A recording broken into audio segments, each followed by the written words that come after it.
Mahanadi serial இன்னைக்கான எபிசோடில் சாரதா கங்காவுக்கு தோசை சுட்டு கொடுத்துட்ருக்காங்க. அப்போ செகண்ட் ஒய்ஃப் வராங்க. இப்படி தோசை சுட்டு கொடுங்க, அவருக்கெல்லாம் நல்ல மசாலாலாம் போட்டு நல்ல நெய் ஊற்றி தோசை சுட்டு கொடுத்தா தான் பிடிக்கும் அப்படின்னு சொல்லிட்டு அவங்க ஹஸ்பண்டை பற்றி பெருமையாக சொல்கிறாங்க. இப்போ அதை நான் கேட்டேன்னா அந்த இடத்துக்கு நீ எதுக்கு வந்த, மரியாதை போயிரு அப்படின்னு சொல்லிட்டு கங்காவை நீங்கள் கிளம்புங்க அப்படின்னு சொன்னேன்னா அவங்களும் போயிடுறாங்க. அந்த இடத்துக்கு அவரி வராங்க. அவங்க எனக்கு தோசை சுட்டுதாமா அப்படின்னு சொன்ன உடனே சாரதா பார்த்து முறைக்கிறாங்க. இன்னொரு பக்கம் செகண்ட் ஒய்ஃபோட பொண்ணு அவங்க அம்மா கிட்ட கேட்குறாங்க, அம்மா அந்த ரூமில் நம்ம எப்படிமா ஸ்டே பண்ண முடியும், ஒரு பெட்ஷீட்டு கூட இல்லையே அப்படின்னு சொல்லிட்டு வேலைக்கார பொண்ணுக்கிட்ட கேட்குறாங்க, பெட்ஷீட்டாவது கொடுங்கம்மா அப்படின்னு சொல்லிட்டு. அப்போ அந்த வழியாக விஜய் வராரு. இவங்க இந்த ரூமில் தங்கியிருக்காங்களா, நான் கெஸ்ட் ரூமில் தானே தங்க சொன்னேன், எதுக்கு இப்படி ஸ்டோர் ரூமில் அவங்கள தங்க வச்சுருக்கீங்கன்னு சொல்லும்போது நம்ம விஜயோட அம்மா தான் அஜயோட அம்மா தான் அப்படி சொன்னாங்க அப்படின்னு சொன்ன உடனே சரி சரி இனிமேல் இடத்த மாற்றுங்க அப்படின்னு சொல்லி அந்த ரூமுக்கு ஷிஃப்ட் பண்ணிடுறாங்க. அந்த பொண்ணுக்கு அந்த இடம் ஓகேவாக இருக்குது.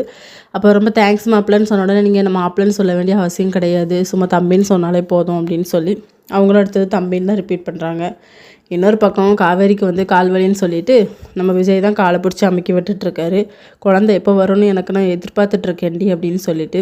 இவ்வளோ பிரச்சனை வருது, உங்களுக்கு என் மேலே கோவம் இல்லையா அப்படின்னு சொல்லும்போது அதெல்லாம் இல்லை, எனக்கு ஒன்று ரொம்ப பிடிக்கும், அதனால் உன் பிரச்சனை என் பிரச்சனை மாதிரி தான் அப்படின்னு சொல்லி இதோட இன்னைக்கான எபிசோட் முடியுது.